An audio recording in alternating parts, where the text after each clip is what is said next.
when you're trying to beat it. Maybe this game you just, you cut your losses and you put it away for now. Earthshaker, Ancient Apparition. I like what you were bringing up yesterday about Ancient Apparition shuts down a lot of these heroes that have big healing plays. I'm just not the biggest fan of picking the A this early because it's actually not good against anything right now, and they didn't even pick it with a combo hero. But yeah, I don't think anything. I don't even know if like IG has any tendencies to play heroes that Ancient Apparition would counter. I don't, like I haven't seen them play a lot of Alchemist. Obviously, no Huskar. Yeah, it's a lot of games where you actually see A fall behind and you don't have any stuns. Your ultimate maybe don't do that much. Like, I don't know. It's not the best hero to just pick.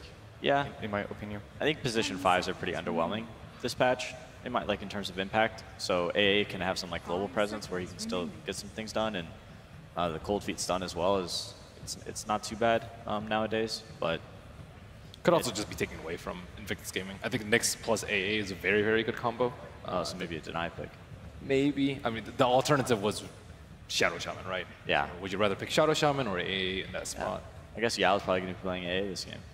I'm very excited to see the Nyx Assassin in the pool. I mean, in times of past, Nyx Assassin, very durable off-lane hero, but for the last little bit, I mean, he has just been the king of roaming. We've seen him just shut down any hero in mid. He might be an intelligence hero here. I think most teams play it in 4, but I think IG's one of the few teams that change it up and you think so? 3 and 4. I would be a little concerned about him playing a 3 just because then they have Puck Nyx as 2 of their cores, and that's a lot of control and not a lot of damage. I think if you're going to be running these 2 heroes as your cores, you're very much relying on burning play in like an incredibly hard carry. And with Earthshaker already picked for LGD, this is one of the most anti-carry heroes in the game because of the amount of lockdown he has through all three of his spells. Maybe it's time for burning anti-mage. Yeah, maybe. I know anti-mage struggles against Earthshaker. He was just like screaming that in the backstage. Yeah, he's like, we're gonna lose the TI. I'm gonna be playing my anti-mage. Isn't that how they lost last year? I mean, yeah, I think maybe. They did. Well, I don't know. I'm personally a big believer in the idea of doing something that you are more comfortable with, even if it might be slightly theoretically incorrect. It depends on who you're listening to. Are you listening to your carry player or are you listening to your team? And it's not the hero that he's been playing the most lately as well, right? Yeah. It's just more the TI3, TI4 era or TI2 as well, where you picked. You just don't want to show up in the booth and have it or show up to your game and have a player who's totally lost himself in the team, and he's like, okay, just give me this hero and we can win. And then it's like, oh, like, hey, this isn't really what we've practiced. This isn't how we run. Stick with the plan. It got us this far. Let's just keep going. There's a difference between a comfort pick and a panic pick. Yeah, no, and it's a very gray, because sometimes you're comfortable with a bad decision. Yeah. You think we have any tells with the Razor ban? I think that's the most unusual one of the just read in the second phase. I mean, either they want to pick something like Nyx, but it's not particularly good against Puck, I guess. Yeah. So Razor, sometimes a mid hero, but he could also be, we've seen a couple times in like the aggro tri-lane, challenging melee carries. He can solo like a safe lane up against maybe like a Nyx off lane or Shaker off lane. Yeah, Razor would be quite good against the Shaker, right? Yeah. Make sure that he can't get any more classes than with his. Razor's just he's a very specific hero.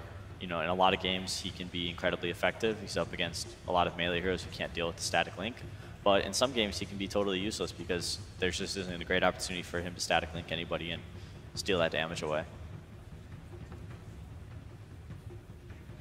A lot of reserve time being burned from IG here on this last ban.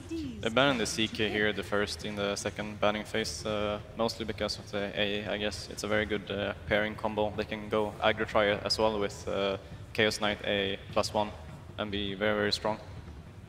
Bristleback also eliminated. What's your read on Bristleback? Bristleback's been doing pretty well at this tournament. I've seen him have a pretty good amount of success. He's a very great frontliner. He allows your team to counter-initiate rather than being forced to initiate, so oftentimes you can get better fights. Isn't it strange here, though? I think banning Bristle versus Nyx is pretty unusual. I think Nyx is seen as one of the pretty decent counters to Bristleback. And that's because of Carapace and Mana Carapace and Mana Burn. Bristle, I think, struggles a lot versus Mana Burn. Like, you won't see him picked very often versus Invoker. A lot of times we see Bristlebacks just like totally out of mana, whether it's from Mana Burn or Diffusal Blade, or they don't really build a lot of mana items, and they just run around and everybody ignores him. He can only do so much unless he's like super stacked on items, where his like right click is very, very threatening. Also, a lot of reserve time being used for this critical pick 3 from LGD. Yeah, I would imagine. I guess they could take a core, but core is a kind of risky pick. It's, you know, they have options still to do Earthshaker as support, but probably some sort of support / offlaner hero here. Both teams seems quite unsure, like what they want to draft, and if we compare to the last game where LGD like really know what they want to pick with the Magnus, and IG probably had a plan to counter it. Okay. So this hero, I imagine, is just going to be pairing well with their last 2 picks. There's not a lot of tells right now that say, hey, Bounty Hunter is a great pick, but committing to the idea of Earthshaker being in the offlane, and then they're going to be running Bounty Hunter as the 4. 5 seconds remaining. I don't know which things can easily dispel track, but you think this is a way to track down Puck a little more easily? Puck doesn't really get affected too much by the Bounty Hunter. The track is obviously nice, but a lot of times Pucks will just build Yules anyways. Here's what Sean was talking about, something to purge the track with. And it's also good against AA, as we spoke about the other day, that you can actually... Last game, both these heroes were banned for that exact reason. Yeah. You can save somebody from the Shatter effect. You can also make them immune to magic. Pairs very well up against whatever might come next. They could still do Alchemist. They could still do Huskar. They could do... What was the other hero we've seen with Oracle? Seen Sven. Yeah, Sven a lot. Sven, yeah. Sven is still in the pool. Yes, I would say melee cores struggle the most against Bounty Hunter because of track movement speed. We were talking about burning possibly going on Anti-Mage. They just stole it. Strong heroes and snatched right away. LGD are going to be running the AM. Why it's very good with the Bounty Hunter is because Bounty Hunter is going to go around and place deep wards and scout the other heroes, which is going to make space for Anti-Mage to farm, because he doesn't really want to fight early on. He wants to get this Battle Fury and possibly the Manta style before he even wants to join a fight. So Bounty Hunter is going to try to make that space for him. They could bust out a Drow strat, actually, now that you see the Anti-Mage up. I actually like Drow a lot to counter the Anti-Mage, and Alchemist right away. Push him down, but they will pick the Alchemist. Very common pairing with the Oracle. Looks like it's going to be And it's also one of the better heroes against Anti-Mage in the sense that Anti-Mage wants to farm, you're like, hey, sure, I can farm, but I have the we will screed. Yeah. Yep. You can give some Aghanim Scepters to his team. Yeah, and I mean, I can't overstress what you were saying enough, Ake, about the Oracle Alchemist combo being great. Oracle's ultimate preventing any healing or damage. It is unusual to see Alch pick versus AA, though. Usually you see like an Alch picked when you have a ban immediately after. Oracle just has more responsibility this game to be on top of it. Yeah. That's like the great thing about playing as AA versus Alchemist is you see this Alchemist cast his ultimate and you go, okay, he has too much regen, we can't kill him. But with an AA, it's, you know, let's just go on Alch, he can actually die. So hopefully, I mean... Then if Oracle throws down the magic community and then the ultimate in time, then Ancient Apparition's ultimate will wear off, and then Oracle's ultimate will wear off. For it to work, you have to wait 3 or 4 seconds for the AA ultimate, like 3 or 4 seconds into the ultimate before you cast Oracle ultimate, because the Oracle ultimate can't wear off before AA's ultimate. Correct.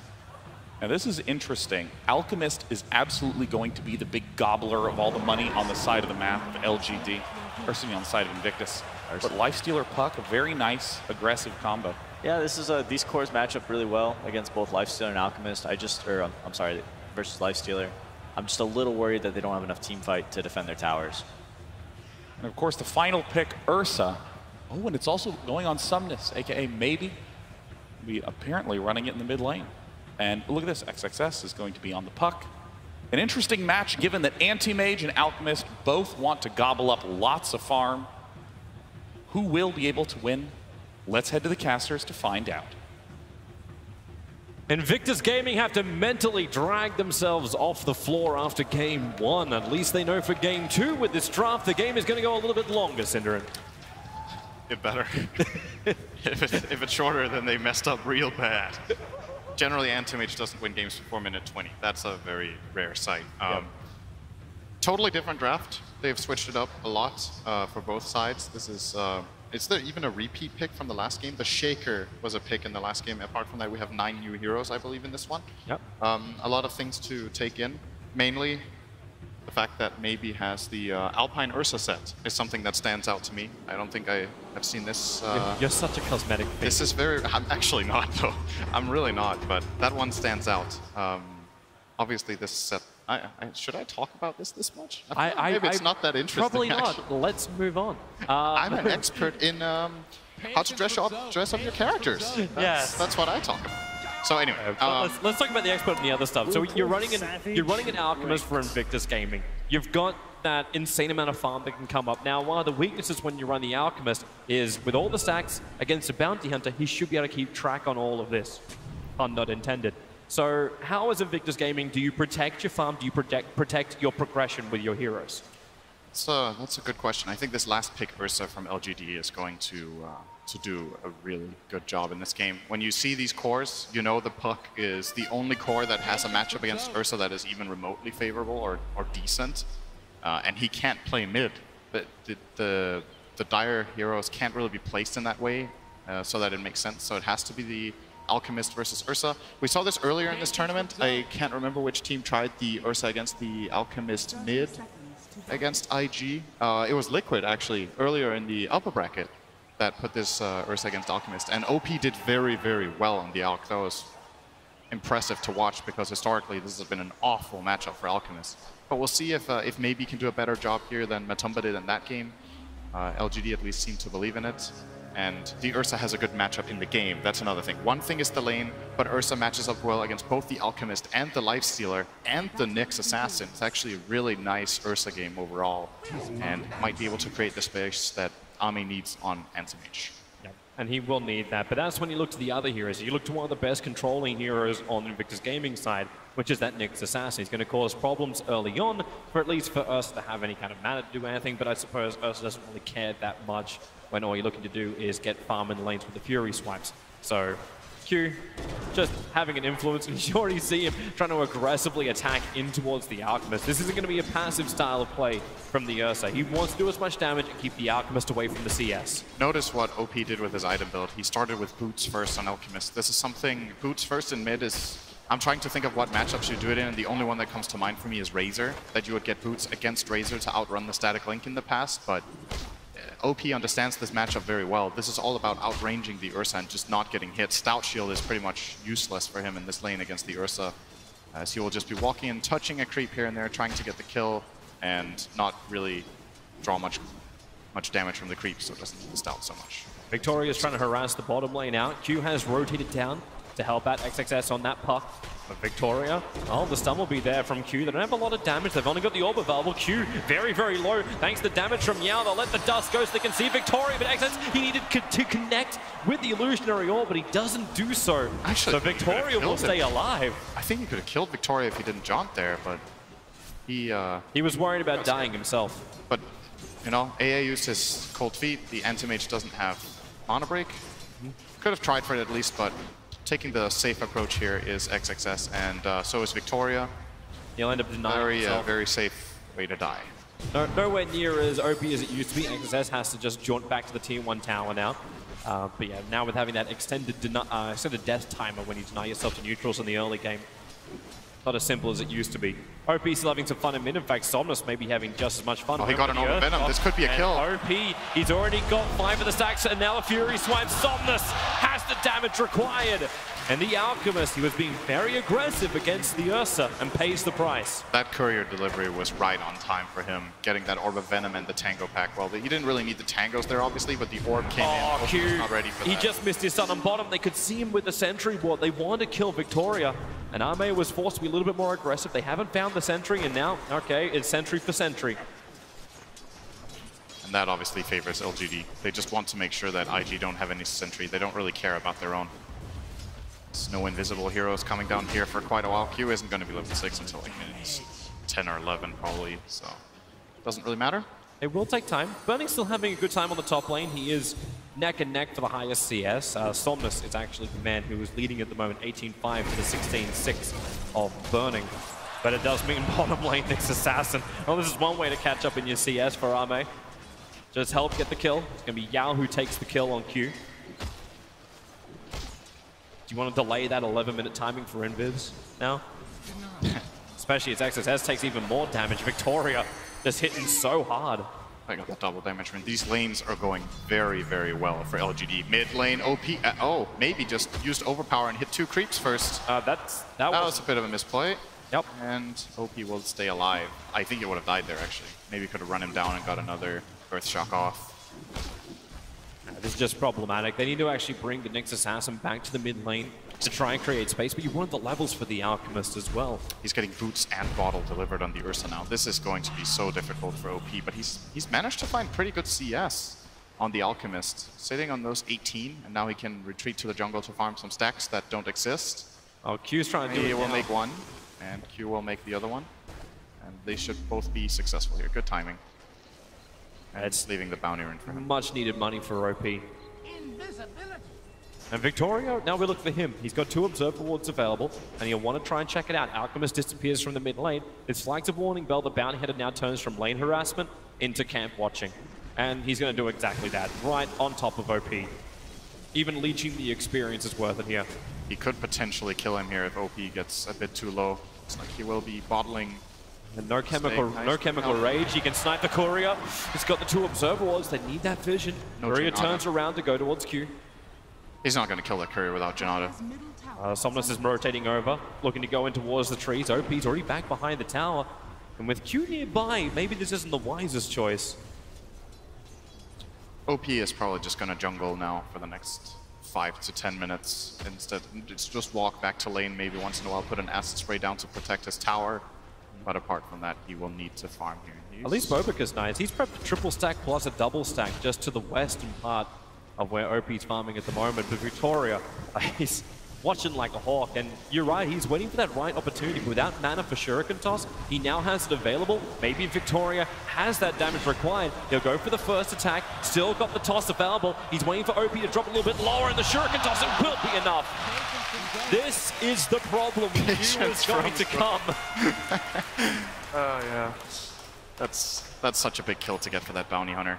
It's a lot of experience going his way. He can choose to skill Janata now if he wants to. Maybe get a courier snipe a bit later. Set up for that. And more space arriving for LGD. Somnus is now not just heights like on CS. His net worth is sitting about 3.1k compared to the 2.5k of the Lifestealer. This is really problematic. The fact that Ursa is going to be the man with momentum. And right now LGD have the map control. They can even look towards Roshan, and there's nothing IG are really ready to do to contest them yet. Your Alchemist isn't big enough. Burning's fighting farm, but until he's got Armlet, he does not want to fight.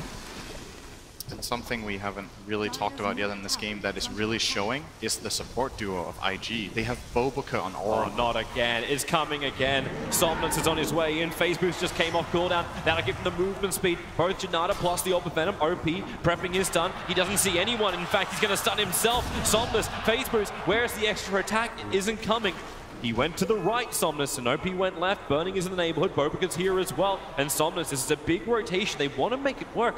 Even 11 has moved up for LGD, but instead, TP back to the mid lane, realize for LGD, this is not on. This is the classic example of an Alchemist game. When one team plays Alchemist, both teams play Alchemist in that game. That's everything so far has been centered around messing with OP. The Bounty Hunter and the Ursa. Sure, the Bounty started bottom a little bit, just to secure that lane because he knew Ursa had a good matchup, but like the whole draft from LGD has been focused around countering this Alchemist with this Ursa last pick, else they definitely wouldn't have chosen that hero. And the Bounty Hunter is being really annoying. And you know, this is what I was trying to get at with this Bobuka Oracle. Oh, actually, this could work. Yeah, they put it down. The question is, can they hold him there? They lost the vision up the high ground.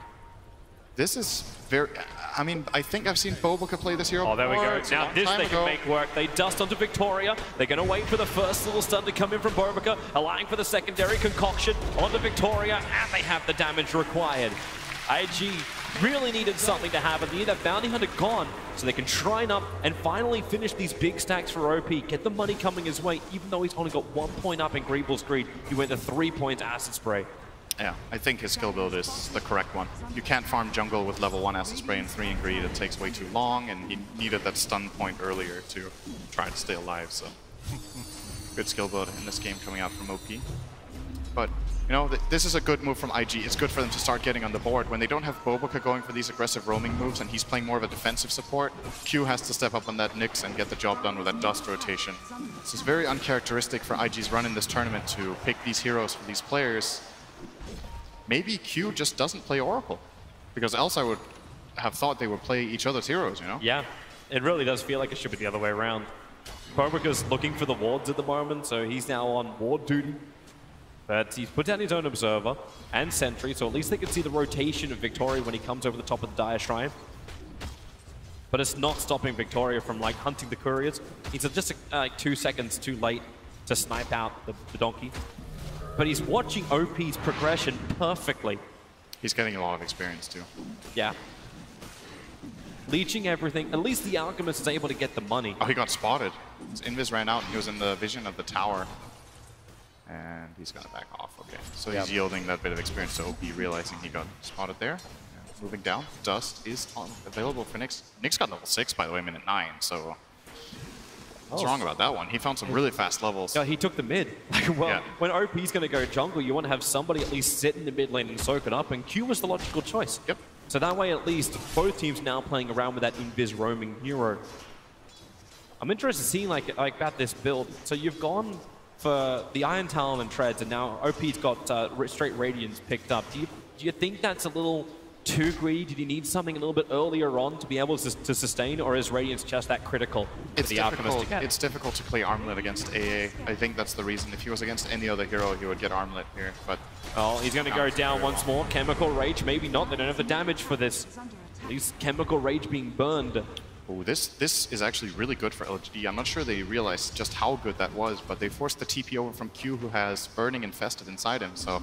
They wanted to go for an anti-mage kill on bottom with this Nyx, and instead they found nothing. Oh, they passed like ships in the night. Victoria's Invis was going to wear off in 3 seconds. So instead, Q, they're coming to the bottom lane. Potentially, they can catch out Yao. He is probably the most exposed, but they need to check the tree line. Q doesn't know it. He's focusing on the hero instead is anti-mage, but they are just out of range of that tier 1 tower. Vendetta, it's got another 10 seconds or so left on it. This is so they can wait it out, but now Victoria's also here. Invis is going to wear off, but Q just went to the low ground. They don't see it. Victoria, he took a little bit of splash damage from the infest, and yeah, they pinged it out. They worked out, even without the vision, the burning is down there. This was way too obvious. Like, this IG rotation took so long. They wanted to infest and run bottom, then they TP'd mid, then they had to run from mid to bottom, and all of this time, there's an Oracle laning top. This is such an easy prediction to make for LGD after that TP gets forced mid. With that kind of space, mid lane, the blink is up, Somna's opening up on the OP. Even with Chemical Rage, you cannot survive that kind of damage. Boboka and Nightwish, maybe XSS can get a little bit forward. They've got the Dream Call up, need a little bit more damage, and when he TP's out, the triggering of the Dream Call will find the kill. There is no shrine for IG to burn, but at least they get a big pickup. The largest net worth hero on the field, the Ursa is down. Yeah, this is important for Puck. He had a hard laning stage. This is one of the worst matchups you can have as off-lane Puck, is the safe lane anti-mage. It's very, very annoying to deal with. Your spells can't really harass him out of lane. He wants to get Poor Man's Shield, and he'll just hit you a couple of times. You're out of mana, you can't play your hero. This is the second time I've seen 11 just do that. Like, Burning walks up to him, he knows Burning's going to have too much damage against him. Straight TP out, but continues the farm. And his Blink Dagger is now available, so... 11 minutes, 40 seconds. That's a really good timing. Yep. Everyone's getting farm. You can even look down towards the anti-mage, 2 swords away from having his Battle Fury. Wait, so Burning went Armlet? Yeah, he did. Really makes you think. I'm not sure if that's the way to go here. I mean, on Lifestealer, the item is more or less mandatory in most games, but when you're playing against AA, there are alternatives. You don't have to buy this item. You can go for something like a Sanjin Yasha first. You can even take a greedy route with Midas as the first item. We've seen that in the past. Oh, OP. See how this works out. You know, this is just sad for the Alchemist. He can die time and time again. He already bought the Radiant's recipe. That lets you know the mindset of OP, understanding the fact that he does not feel safe at all. But while LGD are coming to try and contest his jungle, in comes the Nyx Assassin with Livestealer infested up. They want a big kill. And who are they going to find? 11 is probably the easiest target. Ice Blast flying forward. Look for the double stun. It connects onto the Earthshaker at least, allowing OP to back up. Concoction flies out, keeping Victoria out this battle. And the fight split into multiple parts. Somnus has to stand his ground. Enraging up, this is the only way he can survive the amount of damage that Invictus Gaming could have pumped into him before the Dream Coil snaps him back to base. Good read from IG to avoid that aggression and get that one shaker kill. It's like they're using OP jungling as bait now. This is the better way to do it. What is he supposed to do, man? That's not much else Alchemist can do. It's like, I'm going to play in the jungle. Please play around me or we lose. That's the game plan here. And IG doing a good job there. The downside for them, of course, is that Ame is just going to free farm. They don't have good tools of dealing with this anti-mage apart from the Infest. And now that they have to use it to protect their Alchemist, Ame will be getting a very good timing on Battle Fury. Looks like a 15-minute Treads Battle Fury here. Actually going to jump aggressively. Bobrika needs to actually have like that Dust and Sentry. In fact, he's going to commit it. Victoria and Bobrika get to battle against each other. Victoria, okay, support has arrived. Oracle, say goodbye. The Blink Dagger in a fissure with Ice Blast combination in Oracle does fall. Easy pick, and they get the mid tower. This is when it starts getting scary for Alchemist. It's one thing that you get ganked, but when you start losing your towers and the enemy team can easily invade, that is the true challenge here for OP. That mid tower gone makes it so much easier for LGD to access. They get through there and immediately force him away. And yeah, it's nice it's getting bounty runes, but this Alchemist is having a really hard time. When you're Alchemist and you're not top net worth minute 14, it's a bad game. It's a really bad game. Well, LGD, they're going to go for their big thing. We knew it was coming. It's going to be Roshan for Somnus. And they understand that Invictus Gaming will do nothing to contest this. They're still looking to try and find their farm. The Blink Dagger needs to come over on the puck. You need the Alchemist to have that Radiance done. And Livestealer, well, you have armor to start with, but that's still not enough for Burning to fight against such farmed heroes.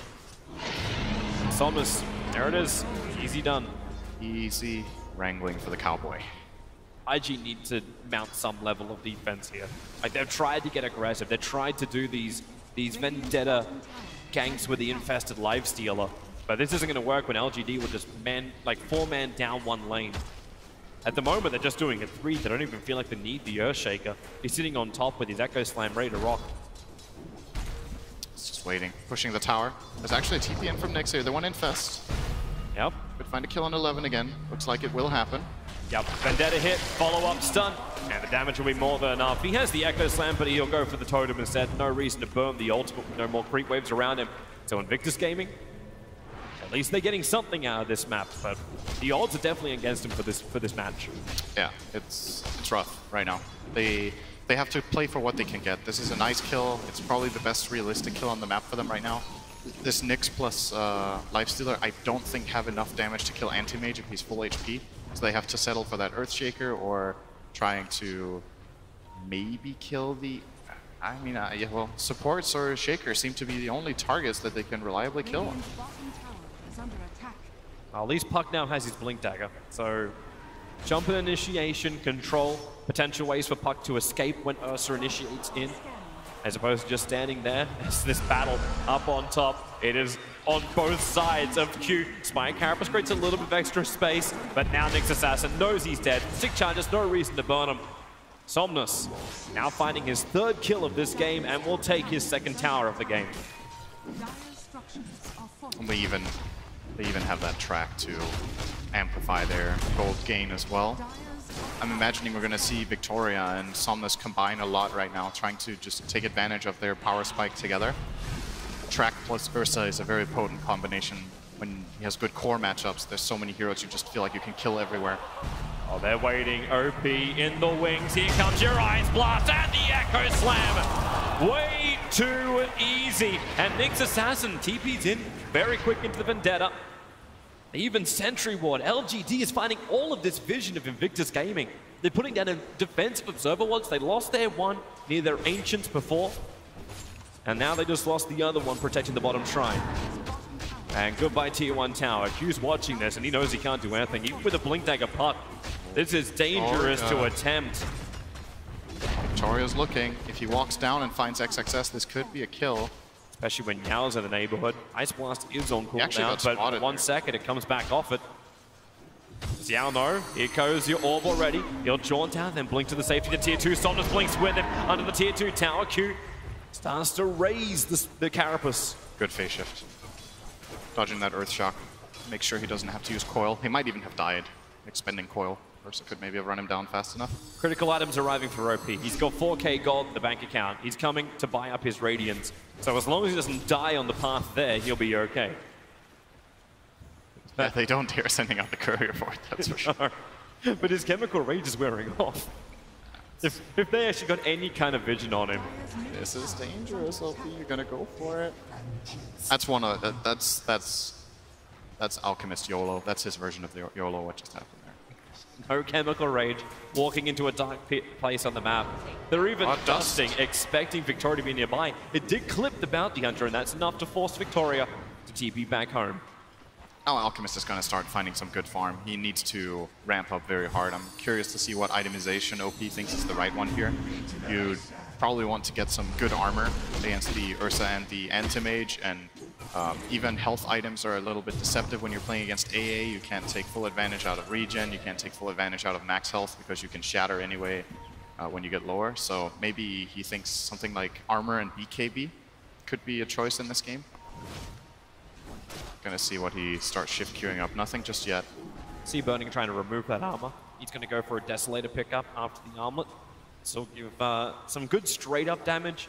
Probably the one weakness you could say of the Ursa when Enrage is down, he's only going to be walking around with that 14 armor points at the moment. Only 14? Only 14. Hey, I'm looking for any weakness you can get. You want to go against the Anti-Mage, you can't open wounds him. Yeah, comes forward. No, he's not going to pursue that. So it looks like Somnus will not be using the Aegis here. It's going to expire in 10 seconds. Damn, the Shaker's getting farmed too. You gotta worry for IG, man. It's like even if they start getting good farm now, imagine this game that no kills happen in the next 15 minutes. Normally, I'm not even favoring the Alchemist team. I think they really need to get something done with this Radiance. And normally you would lean towards them. They do find something. It's going to be the Bounty Hunter. Nice. No way to escape out, and Q will find this kill. And XXS got a tower. It's important that IG try to open up the map a little bit as well, getting kills so they can move out a little bit, having some hero hit towers. They're trying to get vision on top of the hillside so OP can take the Observer Ward. They need to get him money. Or is Bobika going to do it? Okay, Bobika's going to take the money. He needs to buy the 4-staff anyway, so that's fine. Everyone needs some money. But this is good space creation, so you lose the aggressive vision from LGD. This was what was allowing the Bounty Hunter to, one, understand exactly where Invictus Gaming were farming, but two, could also see moments like this. The smoke gank positioning from Invictus Gaming. It's an infest into the puck. There's many delivery systems to get Burning to the front lines. He's going to have the first use of his Desolator in the fight as well. But 11, great positioning. If this push does come, they're going to find him. And in fact now, Nyx Assassin scouts out everybody.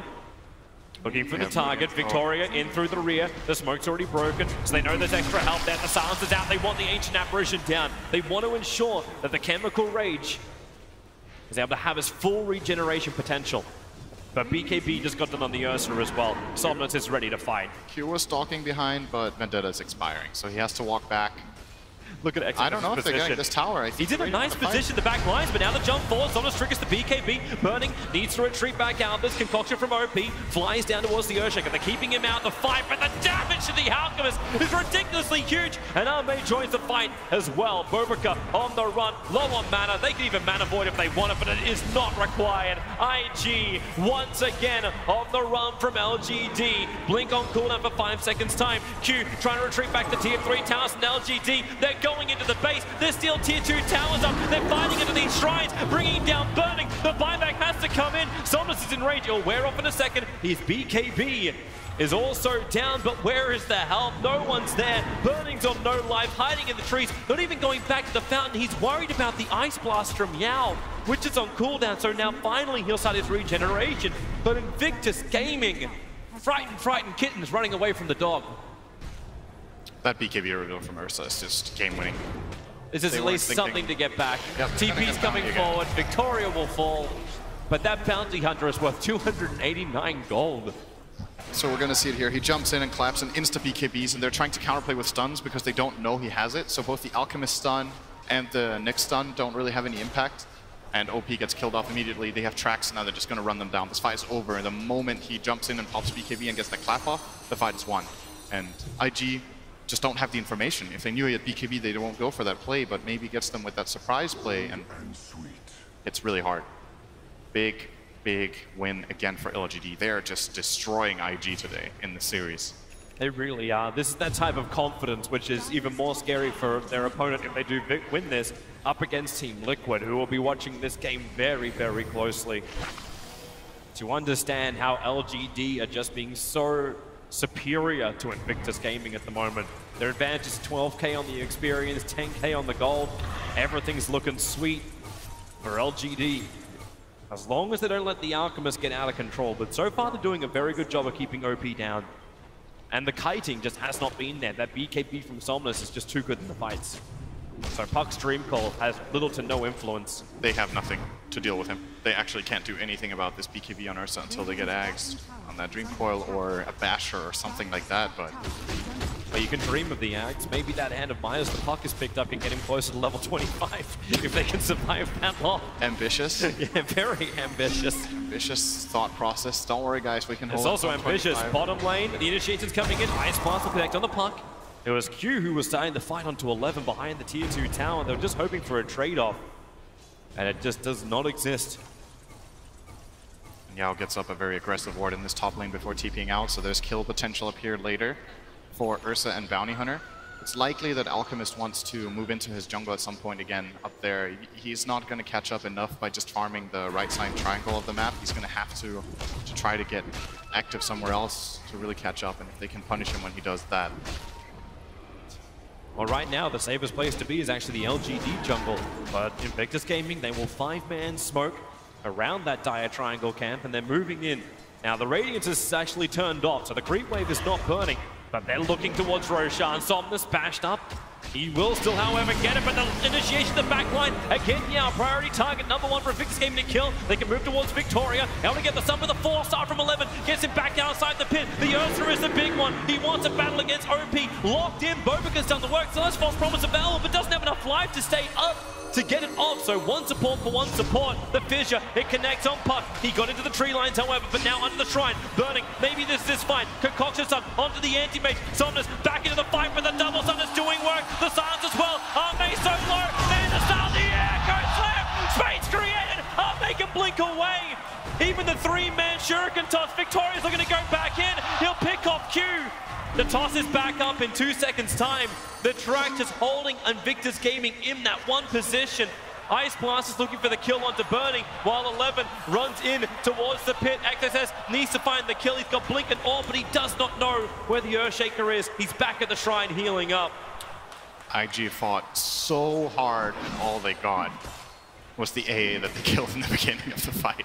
They simply couldn't get a secondary kill. They all escaped on almost no health. The Mantis Stall from AM came up just in time.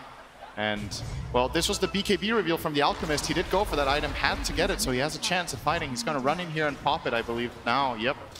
And they do get pressure out on Somnus. But you see, like, no level of damage available. It's just, it's brutal, to say the least. While watching this replay, there was one kill on the Puck from Maybe. Yep. On Ursa, he found another kill here on the map. Well, problematic, but the Puck has to do these kind of things. He needs to be trying to split push the lanes and give some relief to the Invictus Gaming lineup. Hiding inside their base, they understood after LGD dived almost to the tier 4 towers that their base is not a safe place to be. There is too much power in this LGD lineup. You've got Cheese, AC, Manta, Battle Fury on just the anti-mage alone. This is so much damage, and Ursa understands the position of this game. Going in for the later Desolator, understands that there is just so much damage that he can do, and he wants to do it now, not later. They're ready to win this game, LGD. They're ready to knock Invictus Gaming out of TI. Yeah, this tower is going to definitely not be defended by IG. I feel like they're going to try a wraparound because a head-on fight is going to be so difficult. They need to get some sort of jump advantage to take this fight. Somnus is not scared at all. It's just going to run in with this Deso. This tower is going to fall really quickly with AC and Deso. OP's preparing the concoction. Arme blinks and dodges it. Well, tries to at least, still gets connected on. Alchemist, cold feeded up. You see back going in. Somnus definitely does. OP, False Promise has to save him. They'll trigger the Shrine. Spray is down as well, but this tier 3 tower already at 251 HP.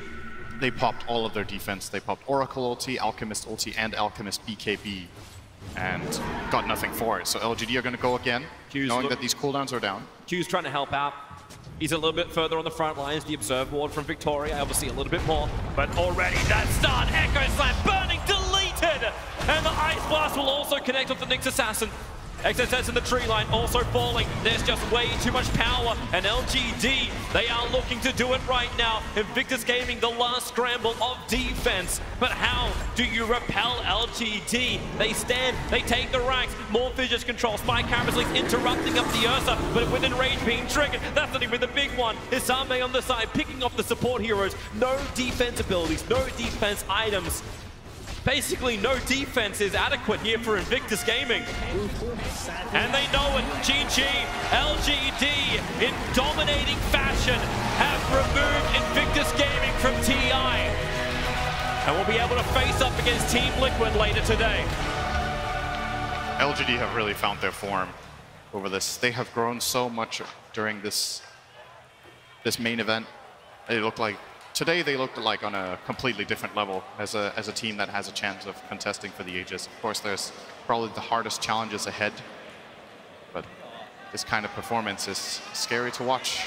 This is that kind of victory which you can just be so happy about. They'll get to watch the winners bracket final and then face up against Team Liquid later, taking that momentum from the battle against Invictus Gaming into that lower bracket first final. It's the dream scenario for LGD. A long day, but they made a lot shorter with just dominating play against IG.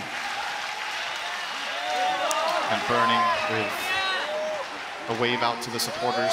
Also, this year was not his year. That's still the one thing he really, really wants, is to win that international. Well, there is always next year. There is TI8 to come up. Yeah.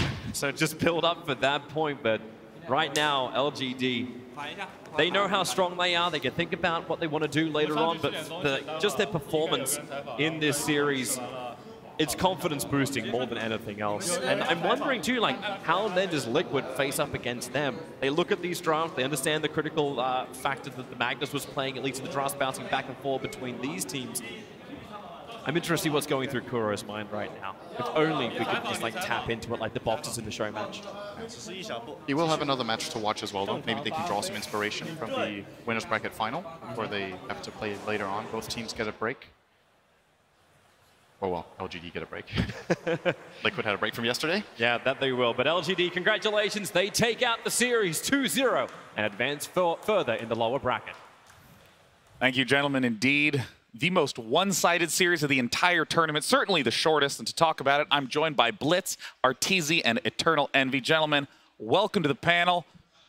How the hell did IG fall so quickly?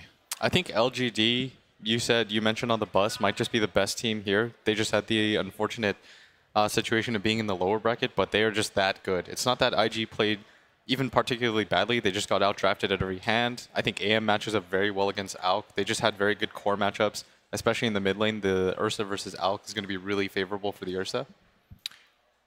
I think Alchemist and AM is a bit closer to ALK, but the problem was that they stood up against it with this Alchemist, and they had a way of actually killing him instantly with the Earthshaker. So they kind of set themselves up for a good win condition, and I think that's what LGD tends to do almost every game, and that's the reason their drafts are so good. They always feel like they can win the game. They also had AA, right? And they had a Bounty Hunter to slow down his farm, and they had Ursa to slow down his farm even more. Because usually Anti-Mage gets owned by Alchemist, but not if the Alchemist gets slowed down, then the Alchemist doesn't stand a chance.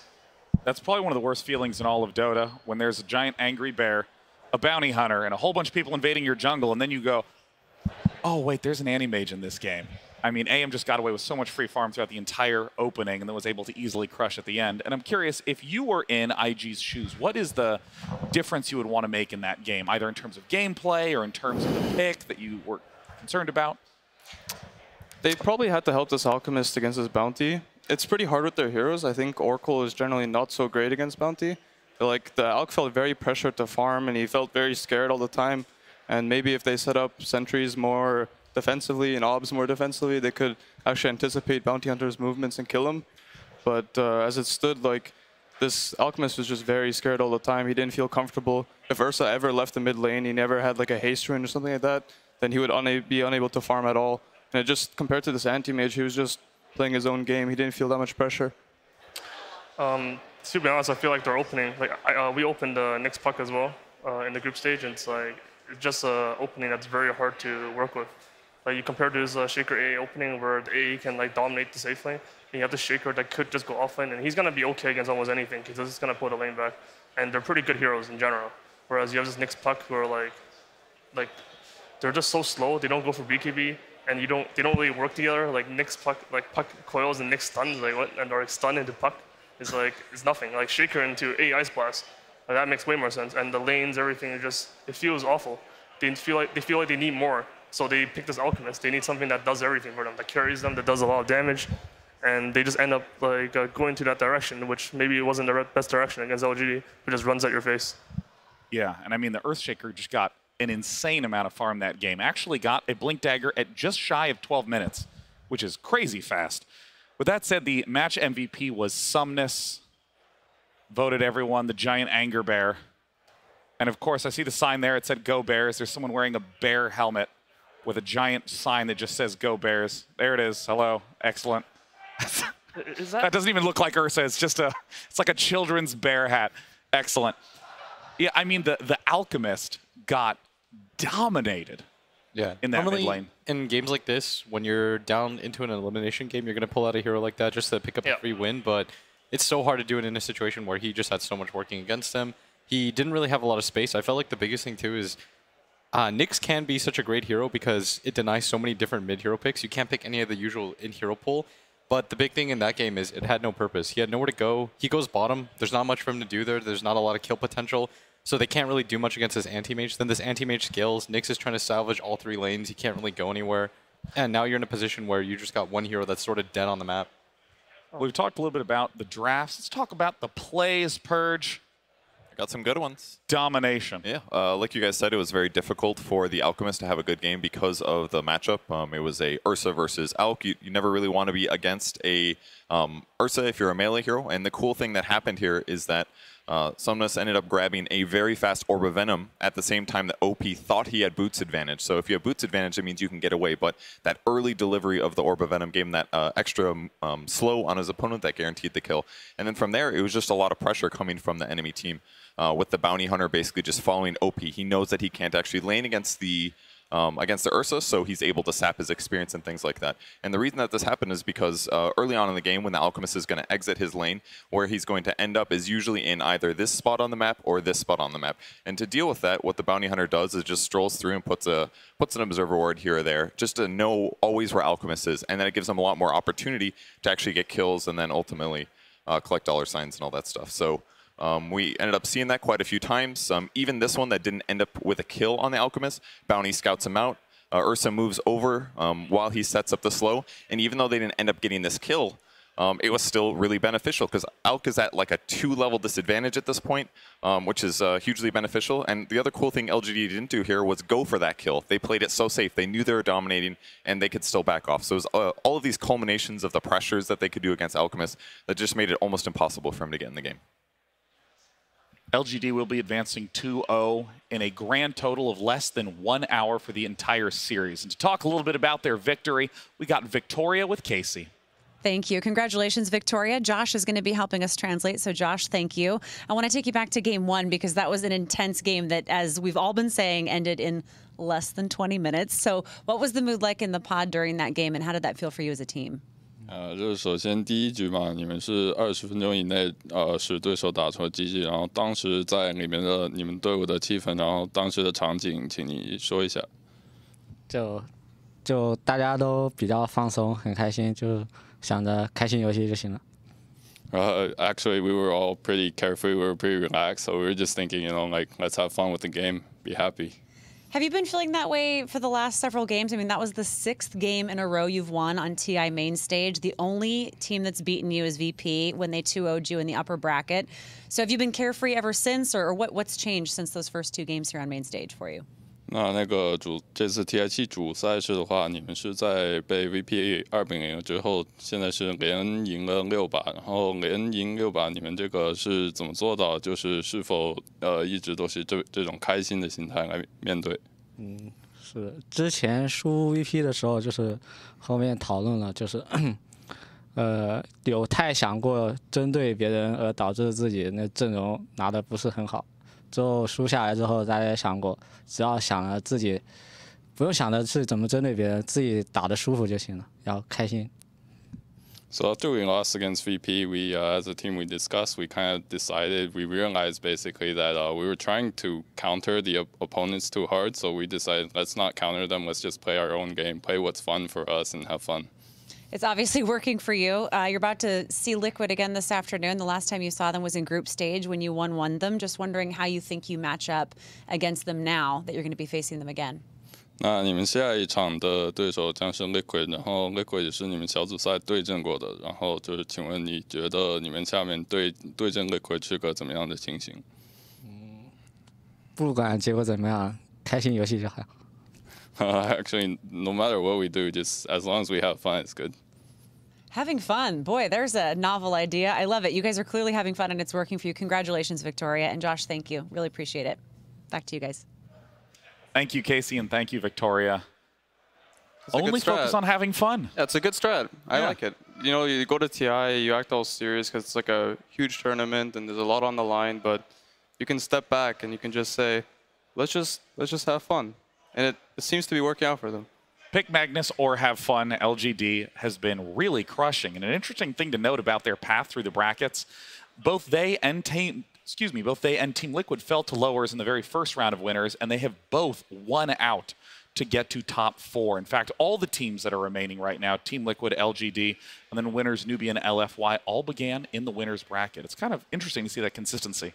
It happened in the previous 2 years as well. That was something that we pointed out early on in the group panels, that the groups matter, because consistently the teams that have, even if you fall out early, we saw DC do that last year where they fell to wings really early on in the bracket, but it doesn't make a difference because you have that cushion and you learn at the same time. So you can take a step back and say, okay, we're not as good as we thought we were. What are we going to do to change things up? Obviously, we did well in groups, so something was working. Let's try to reevaluate. We still have some games to play.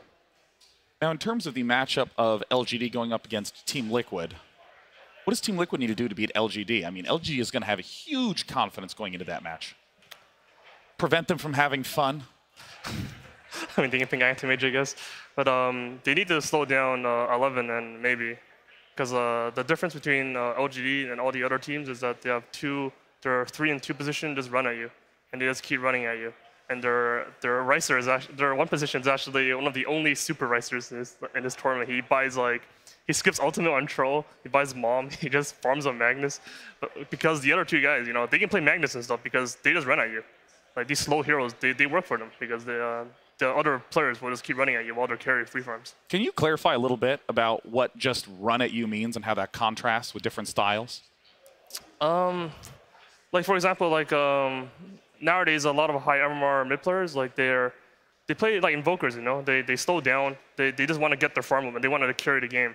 But maybe, you know, he doesn't care about that stuff. He's like 8k MMR, and when he plays like pubs, he has like 5 deaths. He doesn't care. He just keeps going. 11, just same thing, you know, they just keep running at you and they keep trying to fight and they keep trying to make space for the rest of their team. They don't really care too much about their farm, you know. If they have 1 item, or even if their item's not completed, they're just gonna, like they have an Ogre Axe instead of the BKB. They're already gonna be like, yo, I have Ogre Axe. I'm super strong, guys. I want to fight. And like, okay. And I'm like, I'm not part of this. I'm gonna farm. Do you have Troll ulti? No, I don't. I'm not gonna help you guys in any way. You know, you guys go ahead. I'm just gonna AFK Rice. And that's their playstyle, and it works. And do you think that that is the increasingly dominant style that we're seeing here at TI? I mean, Arteezy, as a carry player, is this like a preference for you to just have the other 4 players bombing in to let you farm? I mean, I would for sure enjoy like being aim right now. He has like this. You'd enjoy a 1v0. He just farms Ancients, and then he farms the other Ancients, and then sometimes, you know, he'll just go solo Roche. They'll smoke with him, and he'll just solo Roche, you know. He has a pretty nice game to play, honestly, and he does it very well. So that's why they're so confident in him. So they know that if they make space for this guy, he'll carry the game. So they don't feel any pressure at all.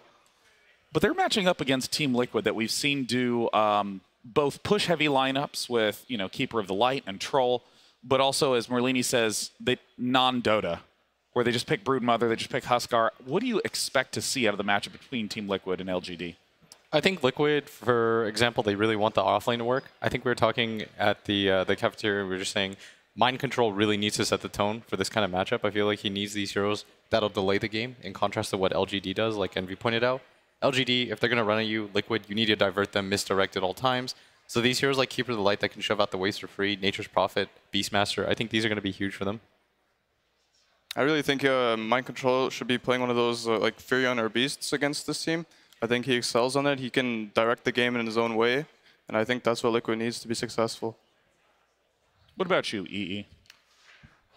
It's hard to talk about because I feel like it's gonna be so confusing, right? Because it's like this LGD team, they're willing to pick this Ursa mid. You know, they're gonna try to destroy you in the lane.